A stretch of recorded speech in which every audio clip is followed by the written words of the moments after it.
الحمدللہ وکفا والصلاة والسلام علی من لا نبی بعدہ اما بعد فاعوذ باللہ من الشیطان الرجیم بسم اللہ الرحمن الرحیم الم نشرح لک صدرک کیا نہیں کھول دیا ہم نے آپ کا سینہ احکام الہیہ کے لیے یا اسلام کے احکامات کے لیے یا اس قرآن کے لیے۔ سبحان ربک رب العزت عما یصفون وسلام علی المرسلین والحمد للہ رب العالمین۔ اللہم صلی علی محمد وعلی آل محمد کما صلیت علی ابراہیم وعلی آل ابراہیم انک حمید مجید۔ اللہم بارک علی محمد وعلی آل محمد کما بارکت علی ابراہیم وعلی آل ابراہیم انک حمید مجید۔ اللہ رب العزت کا بہت بڑا انعام اور احسان ہوا اور اس کا فضل اور کرم ہوا جی کہ ہماری سورۃ الضحیٰ جو قرآن مجید کی ترتیب سے 93 نمبر سورت تھی وہ مکمل ہو گئی ہے جی۔ اب سورہ انشراح اس کا آغاز کرنے لگے ہیں جی، اس کی ابتدا آج کی جا رہی ہے۔ ہر سورت کو شروع کرنے سے پہلے میں اس سورت کی تعبیر بھی بتا رہا ہوں اور اس سورت میں جو کچھ اللہ پاک نے ذکر کرنا ہے، قرآنی نزولی ترتیب، تعارف، اسمی ربط، معنوی ربط، خلاصہ، دعوی سورت اور آخر پر اس سورت کے امتیازات۔ اگر آپ حضرات ان چیزوں کو یاد کر لیں تو پوری سورت آپ کو زبانی یاد ہو جائے گی۔ تو آج اس سورت کی تعبیر بتانی ہے جی کہ جو انسان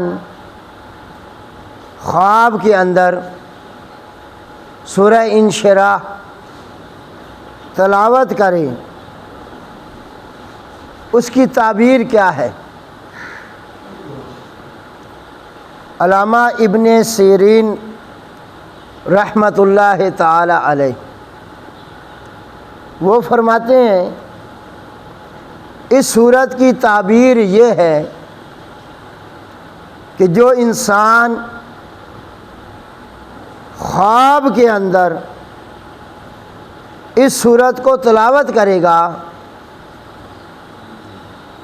اللہ ذوالجلال اس بندے کے سینے کو احکام اسلام کے لیے کھول دے گا اور اس کے تمام معاملات اللہ ذوالجلال آسان فرما دیں گے۔ بڑی پیاری تعبیر ہے جی۔ اس کے سینے کو اللہ احکام اسلام کے لیے کھول دے گا اور خود اللہ ذوالجلال فرماتے ہیں کہ جس انسان کے ساتھ میں بھلائی کا ارادہ کر لوں، جس انسان کے ساتھ کون بھلائی کا ارادہ کرے؟ اللہ رب العزت، اللہ ذوالجلال فرماتے ہیں اس کا سینہ میں اسلام کے لیے کھول دیتا ہوں اور اسے دین اسلام کی سمجھ دے دیتا ہوں۔ قرآن مجید میں اللہ پاک نے فرمایا کہ جس کو میں ہدایت دینے پہ آؤں اس کا سینہ کھل جاتا ہے احکام اسلام کے لیے اور جس کو میں گمراہ کرنے پہ آ جاؤں اس کا سینہ تنگ کر دیتا ہوں۔ احکام اسلام کے لیے اس کا سینہ تنگ ہو جائے گا۔ تو بڑی خوبصورت تعبیر ہے جی۔ بار بار میں کہہ رہا ہوں کہ خواب میں وہی بندہ تلاوت کرے گا جو دن میں جاگتے ہوئے اس سورت کو زیادہ پڑھے گا۔ دن میں جو آپ نے کام زیادہ کرنا ہے رات وہی کرتے ہو یا کوئی نہیں؟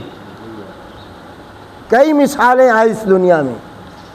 تو جو انسان قرآن کی تلاوت زیادہ کرے گا تو خواب میں بھی تلاوت کرتا ہے یا کوئی نہیں؟ جیسے حفاظ کرام ہیں، علماء اعظام ہیں جو دن رات قرآن مجید کی تلاوت کرتے ہیں، تو جب وہ رات بستروں پہ ہوتے ہیں نا، سو رہے ہوتے ہیں، تو وہ بھی اللہ کا قرآن پڑھ رہے ہوتے ہیں۔ تو اللہ ہمیں بھی کثرت کے ساتھ اس سورت کو پڑھنے کی بلکہ پورے قرآن کو تلاوت کرنے کی توفیق عطا فرمائے۔ تو تعبیر بڑی خوبصورت بتائی گئی ہے کہ اللہ اس کے سینے کو کیا کرے گا؟ احکام اسلام کے لیے کھول دے گا۔ کیسے کھلے گا؟ سبب بن جائیں گے۔ پھر حضور علیہ السلام کے زمانہ میں جب حضور علیہ السلام نے لوگوں کو کوئی صفا کی پہاڑی پہ چڑھ کے اعلان کیا نا اپنی نبوت کا بھی اور رب کا پیغام سنایا کہ قولوا لا الہ الا اللہ تفلحوا، مکہ کے لوگ آپ کے مخالف بن گئے، آپ کا نام بگاڑا گیا، حتیٰ کہ لوگوں نے کہا شاعر ہے، کذاب ہے، مجنون ہے، پاگل ہو گیا جی، جادو ہو گیا جی اس کے اوپر۔ تو ایک آدمی ہے، اس کا نام زماد تھا۔ وہ کوئی بندہ کسی پہ جادو ہو جاتا یا کوئی پاگل مجنون ہو جاتا تو وہ آ کے دم کرتا تھا، اللہ پاک اس بندے کو شفا دے دیتے تھے۔ مکہ کے لوگ اس کے پاس گئے، یار ہمارا بھی ایک بندہ ہے اس پہ جادو ہو گیا ہے، تو دم کر آ کے۔ اس نے کہا کوئی بات نہیں، چلو جی میں آتا ہوں۔ لے آئے تو اس وقت آپ کے میرے آقا امام الانبیاء حضرت محمد رسول اللہ صلی اللہ علیہ وسلم کے سامنے جو باتیں کر رہے تھے وہ کون سی تھی؟ جو گفتگو فرما رہے تھے وہ کون سی تھی؟ جو ہر امام اور خطیب تقریر کا آغاز کرنے سے پہلے جو خطبہ نہیں سٹارٹ کرتے، الحمدللہ الحمدللہ نحمدہ ونستعینہ ونستغفرہ ونؤمن بہ ونتوکل علیہ ونعوذ باللہ من شرور انفسنا ومن سیئات اعمالنا من یهد اللہ فلا مضل لہ ومن یضلل فلا ہادی لہ ونشہد ان لا الہ الا اللہ واشہد ان محمدا عبدہ۔ جب وہ آدمی آیا تو حضور علیہ السلام یہ خطبہ صحابہ کو دے رہے تھے۔ جب اس نے یہ الفاظ سنے نا، یا اب میں آپ کو مثال سنا رہا ہوں، واقعہ سنا رہا ہوں کہ اللہ جس کے ساتھ بھلائی کا ارادہ کرے اس کا سینہ کیا کر دیتے ہیں؟ اللہ نے اس کے ساتھ بھلائی کا ارادہ کر دیا، زماد کے ساتھ ہے جادوگر، ہے دم کرنے والا، لوگوں کو ٹھیک کرتا ہے۔ لوگوں کو ٹھیک کرنے آیا، خود ٹھیک ہو گیا۔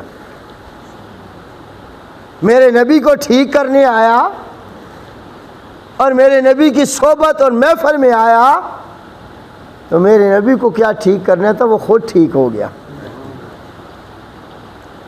اس نے یہ الفاظ سنے نا تو حضور علیہ السلام کو کہتا ہے دوبارہ ارشاد فرمائیں۔ آپ علیہ السلام نے دوبارہ ارشاد فرمایا۔ تیسری مرتبہ کہتا ہے پھر پڑھیں۔ آپ علیہ السلام نے تیسری مرتبہ پھر پڑھا۔ جب تیسری مرتبہ وہ سنا نا اس نے یہ الفاظ، تو وہ سمجھ گیا کہ یہ کوئی جادوگر نہیں ہے، یہ کذاب جھوٹا نہیں ہے۔ سمجھ گیا یہ آمنہ کا لال عبداللہ کے در یتیم اللہ پاک کا پیغمبر ہے۔ اسی بات کہتا ہے حضور آگے کریں، میں آپ کے ہاتھ پہ اپنا ہاتھ رکھنے کے لیے تیار ہے، مجھے بھی کلمہ پڑھا دیں۔ جو دم کرنے آیا اسے دم ہو گیا۔ تو اللہ پاک نے فرمایا جس کے ساتھ میں کیا کروں، بھلائی کا ارادہ کر لوں، اسے دین اسلام کی کیا دیتا ہوں، اور اس کے سینے کو کیا کر دیتا ہوں، احکام اسلام کے لیے کھول دیتا ہوں۔ یہ تو میں نے حضور کی زندگی کا واقعہ سنایا، قرآن میں بھی ایک واقعہ ہے، آپ سنتے رہتے ہیں کہ جب حضرت موسیٰ کلیم اللہ علیہ السلام کو اللہ ذوالجلال نے نبوت عطا فرمائی اور فرمایا اب جا فرعون کے دربار میں فرعون کے دعوت اسلام دے۔ عرض کی اللہ پاک میں کیسے جاؤں، کوئی نشانی تو مجھے دے دے۔ وہ نشانی مانگے گا میری نبوت کی۔ اللہ پاک نے فرمایا یہ ہاتھ میں کیا ہے؟ جی ڈنڈا ہے۔ واقعی ڈنڈا ہے؟ کیا کرتے ہو؟ جی اللہ پاک یہ ڈنڈا ہے جی، میں بکریاں لے کے جاتا ہوں، درخت اوپر ہوتے ہیں پتے میں جھاڑتا ہوں بکریوں کے لیے پتے، کبھی تھک جاؤں تو ٹیک بھی لگا لے کے کھڑا ہو جاتا ہوں، کبھی کوئی موذی جانور ہے اسے مارنے پہ پڑ جاتا ہے۔ اب اللہ پاک نے تو پوچھا ما تلک بیمینک یا موسیٰ، تیرے ہاتھ میں کیا ہے؟ اگلی تقریر موسیٰ علیہ السلام نے خود کر لی، کیونکہ تاکہ موسیٰ علیہ السلام کو پتہ چل جائے کہ میرے ہاتھ میں کیا چیز ہے۔ شاباش، جواب دیتے رہنا، سانپ نہیں ہے، میرے ہاتھ میں کیا ہے؟ ڈنڈا ہے۔ اللہ ذوالجلال نے فرمایا ذرا اس کو نیچے تو رکھے۔ اب نیچے جو ڈنڈے کو رکھا تو وہ بہت بڑا سانپ بن گیا، اژدہا بن گیا، وہ حرکت کرنے لگ گیا۔ اب حضرت موسیٰ علیہ السلام ڈر کے بھاگ پڑے۔ ظاہری بات ہے فطرتی تقاضا انسان ہے، آپ اور میں بھی اگر ایک بہت بڑا اژدہا یا کوئی بلا بندہ دیکھ لیتا ہے ہم ڈرتے ہیں، یہ فطرتی ہے، تقاضا ہے، ڈر آ جاتا ہے۔ اللہ پاک نے فرمایا موسیٰ علیہ السلام کو واپس پلٹے، لا تخف، ڈرے نہیں، ڈرے، اس کو پکڑو۔ اس کو کیا کرے؟ اس کو پکڑو، ہاتھ لگاؤ۔ اب ظاہری بات ہے انسان کو ڈر تو لگتا ہے۔ موسیٰ علیہ السلام ڈرتے ڈرتے ہاتھ لگایا تو وہ کیا بن گیا؟ سانپ سے پھر ڈنڈا بن۔ اب میں جاؤں فرعون کے دربار میں یہ لے جاؤں۔ اللہ پاک کیسے جاؤں، اکیلے کیسے جاؤں، کوئی ساتھی بھی بڑھا دے میرا۔ اللہ پاک نے فرمایا تیرے بھائی کو بھی ہم نے نبوت دے دی، تیرا ساتھی بن گیا، جاؤ۔ جب وہاں گئے موسیٰ کو علیہ السلام نے فرعون کو دعوت دی، نے کہا کوئی آپ کی نبوت کی دلیل، نبوت کی کوئی دلیل ہے؟ جی ہے۔ پھر اللہ پاک نے فرمایا اچھا ڈنڈا رکھ دیو، کیونکہ نبی اس وقت تک کام نہیں کرتا کوئی جب تک کس کا حکم نہ ہو۔ ڈنڈا رکھا، پھر کیا بن گیا؟ فرعون کے دربار میں بہت بڑا اژدہا، سارے درباری، سارے مجاور، سارے لوگ ڈر گئے، فرعون بھی ڈر گیا۔ سانپ جو کوئی چھوٹا سانپ نہیں بنتا تھا،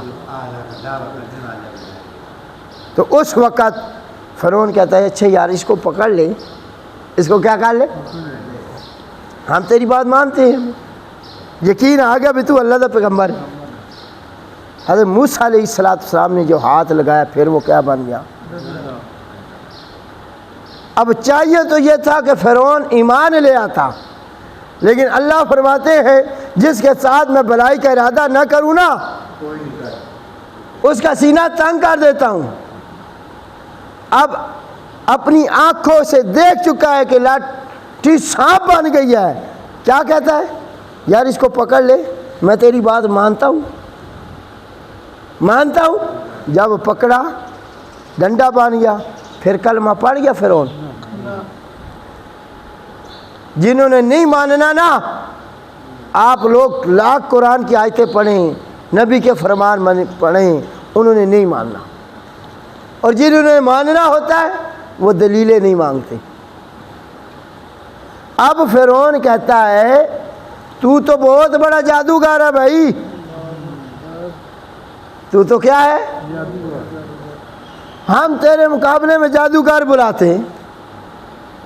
تو اس نے اعلان کروا دیا کہ پورے ملک میں جہاں کہیں بھی کوئی جادوگر ہے نا ماہر آ جاؤ،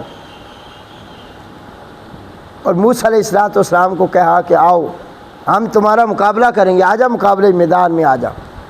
موسیٰ علیہ السلام فرمایا چلو کر لیتے جی۔ وقت مقرر ہو گیا، دن مقرر ہو گیا، سارے جادوگر پورے ملک کے ماہر جادوگر، عام جادوگر نہیں، ماہر چوٹیے دے جادوگر آ گئے۔ اب دربار سج گیا، میدان لگ گیا، سٹیڈیم بھر گیا، فرعون آ گیا، سارے درباری آ گئے، جادوگر آ گئے، ادھر موسیٰ علیہ السلام بھی آ گئے۔ جیسے ہی موسیٰ علیہ السلام کو جادوگروں نے دیکھا نا تو ادب کی وجہ سے بولے کہ آپ پہلے کریں کام، جو کرنا ہے آپ کریں۔ موسیٰ علیہ السلام نے فرمایا نہیں، تم پہل کرو، تم کیا کرو؟ انہوں نے کہا ٹھیک ہے۔ وہ جادوگر جو تھے انہوں نے جو رسیاں تھی، جو ڈنڈے تھے ان کے پاس، وہ میدان میں پھینکے، لوگوں کو ایسے محسوس ہو رہا تھا جیسے سانپ ہے۔ جادو میں نظر بندی ہوتی ہے، کیا ہوتی ہے؟ اور جو معجزے میں نظر بندی نہیں ہوتی۔ دوسرا فرق بتا دوں، جادو میں اس چیز کی حیت تبدیل نہیں ہوتی، لوگوں کو ایسے نظر آ رہا ہوتا ہے کہ بدل گئی ہے، اور معجزے میں اس چیز کی حیت بدل جاتی ہے، حقیقتاً بدل جاتی ہے۔ جادوگروں نے رسیاں ڈنڈے پھینکے، میدان بھر گیا، لوگوں کو ایسے محسوس ہو رہا ہے جیسے بہت سانپ اکٹھے ہو گئے جی۔ اب حضرت موسیٰ علیہ السلام انتظار کر رہے تو کس کے حکم کا؟ اللہ ذوالجلال نے فرمایا موسیٰ علیہ السلام کو ڈنڈا رکھے تو صحیح، اپنا ڈنڈا میدان میں رکھیں۔ جیسے ہی ڈنڈا رکھا پھر وہ سانپ بن گیا، صرف سانپ بنا نہیں، انہاں دی ساریاں رسیاں تے ڈنڈے جڑے لوگاں نوں سانپ نظر آ رہے ہیں وہ سارے کھا بھی گیا۔ اس موقع پہ جتنے جادوگر تھے، اب اصل واقعہ آ گیا جو موضوع تھا میرا، جو میں نے تمہید بندی ہے کہ اللہ جس کو کے ساتھ بھلائی کا ارادہ کر لے اس کا سینہ اسلام کے لیے کیا کر دیتے ہیں؟ کھول دیتے ہیں۔ جس کے ساتھ وہ ذات بھلائی پہ آ جائے، اتر جائے کہ میں نے اس کو بھلائی دینی، میں نے اس کو ہدایت دینا۔ سارے جادوگروں نے، اللہ کا قرآن شاہد ہے، جا کے دیکھ لینا جہاں موسیٰ علیہ السلام کا اور جادوگروں کا مقابلہ ہوا، آپ کو قرآن مجید میں مل جائے گا۔ سارے جادوگر سجدے میں گر گئے۔ کس میں گر گئے؟ سجدے میں۔ اور اسی وقت پکار اٹھے ہم موسیٰ کے رب پہ ایمان لے آئے۔ ہم موسیٰ کے رب پہ کیا لے آئے؟ ایمان لے آئے۔ تو تمام جادوگر کلمہ پڑھ گئے، تو کس کا؟ موسیٰ علیہ السلام۔ اللہ کی ذات پہ کیا لے آئے؟ اب جو ایمان داخل ہوا نا، فرعون کہتا تم ان کے لگتا ہو شاگرد تھے۔ جادوگروں کو کیا کہتا ہے؟ تم سارے نا اے موسیٰ دے شاگرد آئے، میں تمہیں سولیے پہ لٹکاؤں گا، میں تمہارے ہاتھ پاؤں کاٹ دوں گا، یہ کر دوں گا، وہ کر دوں گا، دھمکیاں پہ اتر آیا۔ تمام جادوگروں نے کہا تو جیڑا کچھ کرنے ہی کر لے، پنجابی چاکھاں جیڑا سپ تو کڈنا ہے کڈ لے، جیڑا خیر سنو مارنا ہی مار لے، ہن اسا اس ایمان تو پھیر سکدے نہیں۔ اللہ ذوالجلال نے بتا دیا کہ جس کے لیے میں بھلائی کا ارادہ کر دوں اس کے سینے میں اسلام کو داخل کر دیتا ہوں، اس کا سینہ فراخ ہو جاتا ہے۔ اور سینہ فراغ کیسے ہوتا ہے؟ جب آپ اسلام کی خواہش کریں گے، جب آپ چاہت رکھیں گے تو پھر یہ اسلام سینے میں ہوگا۔ چاہت نہیں رکھو گے نا تو اگلا اسلام ہی نکل جانا ہے۔ پتہ نہیں گال سمجھ آئی یا نہیں ہے؟ چاہت رکھو گے تو یہ آئے گا، سینے میں بھی آئے گا، تیری زندگی میں بھی آئے گا۔ چاہت نہیں رکھو گے تو اگلا ایمان بھی کمزور ہو جائے گا۔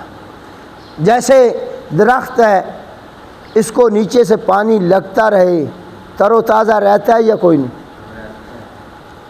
انسان کے درخت کو ایمان والا پانی لگتا رہے نا، قرآن والا پانی لگتا رہے تو تر و تازہ رہے گا، اور اگر یہ پانی نہیں لگے گا تو جس طرح درخت سوکھ جاتے ہیں، انسان تیری روح بھی مردہ ہو جائے گی، تمہاری روح بھی کیا ہو جائے گی؟ مردہ ہو جائے گی۔ تو آج میں نے آپ حضرات کے سامنے ایک دو واقعات بتا دیے اس صورت کی تعبیر کے حوالے سے کہ جس کے ساتھ اللہ پاک کی ذات بھلائی کا ارادہ کر لے۔ اللہ فرماتے ہیں میں اسے دین کی سمجھ دے دیتا ہوں، اور اس صورت کی تعبیر بھی یہ ہے جو خواب میں تلاوت کرے گا۔ جو کس میں تلاوت کرے گا جی؟ تو اللہ ذوالجلال اس کے سینوں کو اسلام کے احکامات کے لیے کیا کر دے گا؟ کھول دے گا۔ امام شافعی سب کہہ دو رحمۃ اللہ تعالی علیہ، انہوں نے اپنے حافظے کی شکایت کی اپنے استاد کے سامنے۔ آج ہم مسلمان ہیں نا، ہیں، لیکن قرآن ہمیں کیوں نہیں آ رہا؟ ہم مسلمان ہیں، قرآن ہمیں آنا چاہیے تھا، قرآن کی سمجھ آنی چاہیے تھی، قرآن کا نالج آنا چاہیے تھا، لیکن کیوں نہیں آ رہا؟ وہ بیٹے جاؤ وہ دروازہ نہ کھول دو، بچے گھر والا دروازہ سیل دو۔ تو آج ہم مسلمان ہونے کے باوجود ہمیں قرآن کا تفسیر، قرآن کا ترجمہ کیوں نہیں آ رہا سمجھ؟ حالانکہ ہم تو مسلمان ہیں۔ اس کی وجہ کیا ہے؟ اس کی وجہ یہ ہے کہ ہم مسلمان ہونے کے بعد ہم گناہ زیادہ کر رہے ہیں، نیک اعمال تھوڑے کر رہے ہیں۔ امام شافعی رحمۃ اللہ تعالی علیہ کا واقعہ سناتا ہوں آپ کو۔ امام شافعی کون ہے؟ اس دنیا میں 4 بڑے ائمہ ہیں۔ کتنے جی؟ صحابہ کے بعد ان کا لسٹ جو آتا ہے تابعین میں آتی ہے۔ ان 4 ائمہ کی کیا آئی تھی؟ شمار کہاں ہوتا ہے؟ تبع تابعین میں آتے ہیں یہ، یعنی حضور کے زمانے کے قریب کے لوگ ہیں، دور کے نہیں ہیں زیادہ۔ امام ابو حنیفہ رحمۃ اللہ تعالی علیہ، امام مالک رحمۃ اللہ تعالی علیہ، امام احمد بن حنبل رحمۃ اللہ تعالی، اور چوتھے امام ہیں امام شافعی رحمۃ اللہ تعالی علیہ۔ 4 امام ہیں آج پوری دنیا میں، انہی 4 اماموں کی فقہ رائج ہے۔ بات سمجھ آ گئی؟ اس دنیا میں جو فقہی مسائل سمجھتے ہو، پیدا ہونے سے لے کر وفات تک، بچہ پیدا ہوا وفات تک جو مسائل اس کو درپیش ہونے ہیں، تو ان 4 اماموں نے وہ مسائل ذکر کر دی، اور ان کی فقہ وہ مسائل ہوں گے جو قرآن میں مسئلے نہیں آئے، حدیث میں نہیں آئے، بعد میں اس امت کو ضرورت تھی، بعد میں اس امت کی کیا تھی؟ وہ مسائل۔ ہاں، ان کی بات اگر قرآن کے مخالف ہو، ان کی بات میرے نبی کی حدیث کے مخالف ہو، پھر ان کی بات چھوڑ دینی ہے، پھر عمل کرنا ہے تو اللہ کے قرآن پر، عمل کرنا ہے تو حضور کے فرمان پہ۔ یہ ان 4 اماموں کی بات ہے۔ امام شافعی رحمۃ اللہ تعالی علیہ بہت بڑے محدث، فقیہ، اپنے استاد کو کیا کہہ رہے ہیں جی؟ میرا حافظہ کمزور ہے، میرا حافظہ، پڑھتا ہوں کوئی چیز یاد نہیں ہو رہی، حافظے میں نہیں بیٹھ رہی۔ تو استاد نے پتہ کیا جملہ بولا؟ سنو مسلمانوں، سن سکتے ہو تو سنو۔ چھوٹا سا جملہ بولا، فرمایا گناہ چھوڑ دیں۔ مسلمانوں، میں آج آپ کو بھی یہی دعوت دیتا ہوں، آج سے تہیہ کر لو، ارادہ کر لو کہ ہم نے گناہ کیا کرنے ہیں؟ بولو تو صحیح یار، کیا کرنے ہیں؟ گناہ چھوڑنا تیرا کام ہے۔